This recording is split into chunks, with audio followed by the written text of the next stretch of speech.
Now, we've been seeing this week the first signs of canvassers stumbling around the by-election centres of Stoke Central and Copeland. That's where Labour will hear a meaningful verdict on their recent performance. The Shadow Foreign Secretary, Emily Thornberry, joins me now.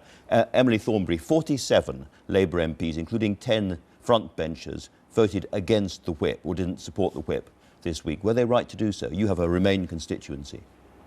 Listen, I know your narrative is, as you said at the top of the programme, that we are hopelessly divided. I really don't think that is fair.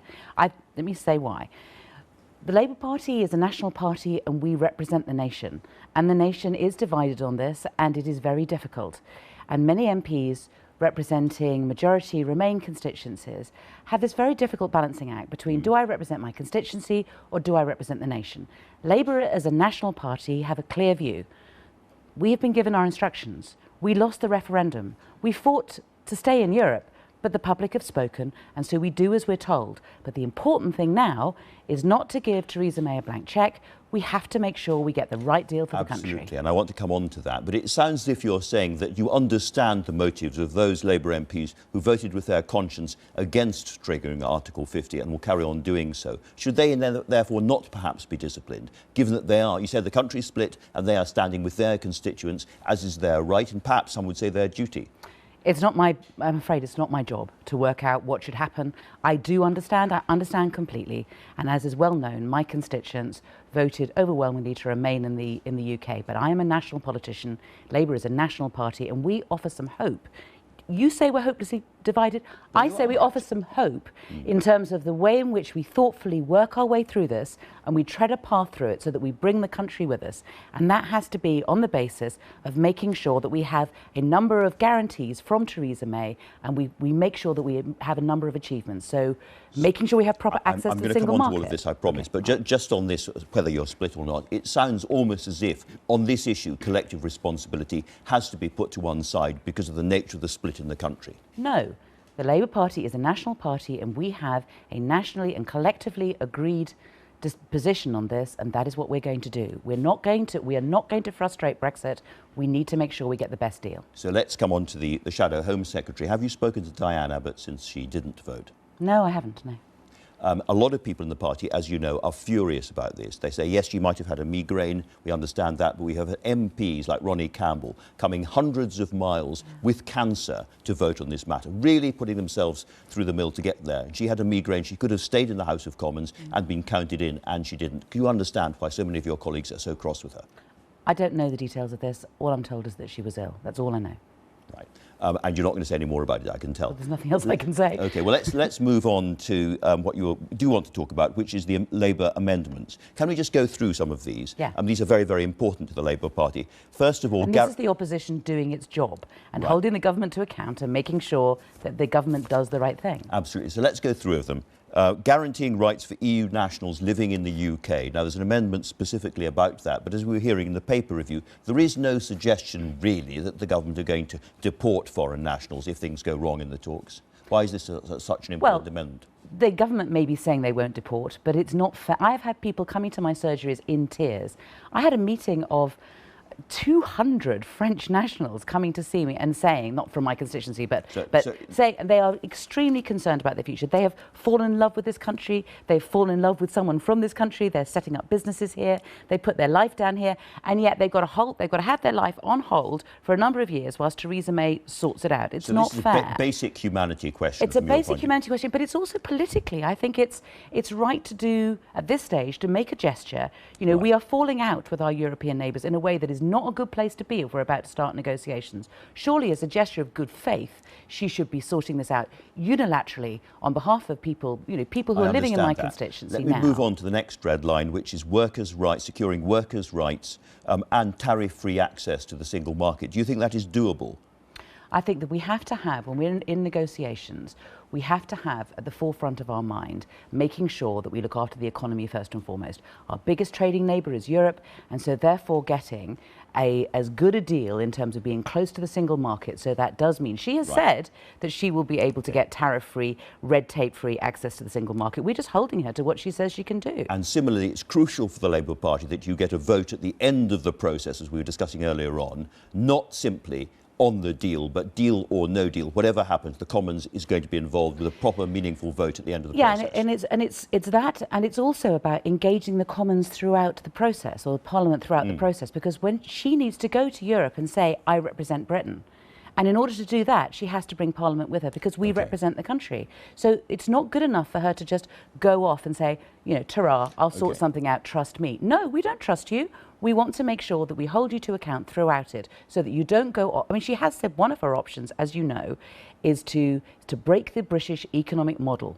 Like, she has said that's one of the things that she would be prepared to do, and we have to make sure we stop her doing that. Are these red lines for you? These are, yes. I mean, we need to make sure that throughout the negotiations we are ensuring that these things happen. Without this, for you, for the Labour Party, this is a catastrophic process. No, I think that the difficulty with the negotiation is that it is a question of give and take. It will be a process happening over the next 2 years. These aren't really red lines. No. These are things that we need to make sure that we achieve. So my question is very clear. If you don't get what you achieve, do you vote in favour of Article 50 anyway? Because it's totally illogical if you do. No, it's not totally illogical. There are going to be negotiations happening in the next week. There are many ways in which the government may be able to react to this that will be positive. So, for example, on one of the amendments that we have put down, they may say, we're not going to support this amendment, but we can give, during a speech, we can give an assurance, we can speak in back channels, we can say, you will get this, we will not go off the rails in relation to workers' rights, or the public must take for granted private conversations between you and ministers and assume that that's what's going to happen. No, we need to make sure that... No, but we also need to have...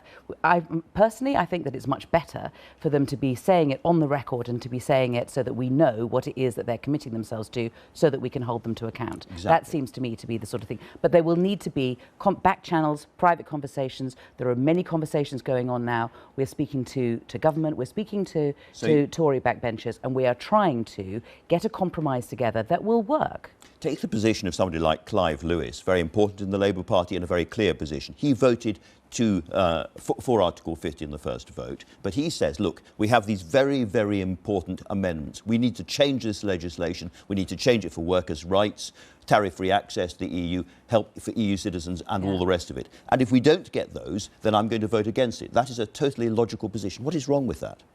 What's wrong with it is that we have said that we will not frustrate Brexit. We have got our instructions from the British people. We are struggling and we are fighting to ensure that we get the best possible deal. And we're doing that by holding the government to account. But we are Democrats and the public have voted for us to leave the European Union. So we cannot frustrate it, but we have to make sure that she does the right thing when she's in Europe. And you can't stay on the front bench if you don't accept that. So presumably Diane Abbott must vote with the whip to keep her job, the Shadow Home Secretary, next week. Well, we are in a state of negotiations. I cannot sit here today and tell you which of the amendments will be put before Parliament, which ones will be voted through, where the negotiations will get us. But I can tell you the direction of travel of the Labour Party, which is a clear direction. This is where we're trying to go as a national party to make sure the government does the right thing. At the end of the process, whatever happens to those amendments, you're going to vote in favour of Article 50. Even if you've lost on every single issue, you'll still vote in favour of Article 50. It's a fast-moving... And you're insisting that somebody like Diane Abbott must vote with you. It's a fast-moving picture. Let's see what happens. It's not blurred. It's not. I've said a number of times what our principles are and how we're trying to get them and how we are unfortunately, we're not the government, but we are doing our utmost to hold the government to account as an opposition, right? But if it's not blurred, at least you can say that Diane Abbott must vote with the whip to keep her position as Shadow Home Secretary next week. The whip will be decided next week. Let's see what happens in relation to the amendments. We have a Shadow Cabinet meeting next week. It will be for the Chief Whip and the leader to decide what the whip is, on the various amendments, which amendments we're pushing, which amendments we're not, and what the final vote will be. But we will not, and most important, the public actually are more interested, I think, in which amendment, blah, blah, blah, is will we frustrate Brexit? No, we won't. Will we be fighting to get the best deal? Yes, we will. But not very successfully. If you haven't got real red lines, you haven't got real leverage, you haven't got real red lines, you're going to vote for it come what what may. That's the problem that you've got. Look at the successes we've already had. You know, she didn't want to have a vote before Parliament at all. She didn't want to have a white paper. That was decided in the courts. And she didn't want to have a white paper. We've had a white paper. You know, we think that that was the courts, not the Labour Party. The white paper was not the courts. The white paper was us demanding it and campaigning for it, and we've actually got them to put. They didn't even want to put in black and white Tory MPs what as well. Yes, of course, and that's obviously we're in a minority. We're the opposition, so we have to do it through negotiations with opposition MPs too. That's the difficulty that we're in. We cannot simply get up and demand something and get it. We have to work with others. We have to campaign for it, and slowly, we are achieving the things that we need. We can't deliver it straight away. We'll keep watching very carefully. For now, Emily Thornberry, thank you very much indeed.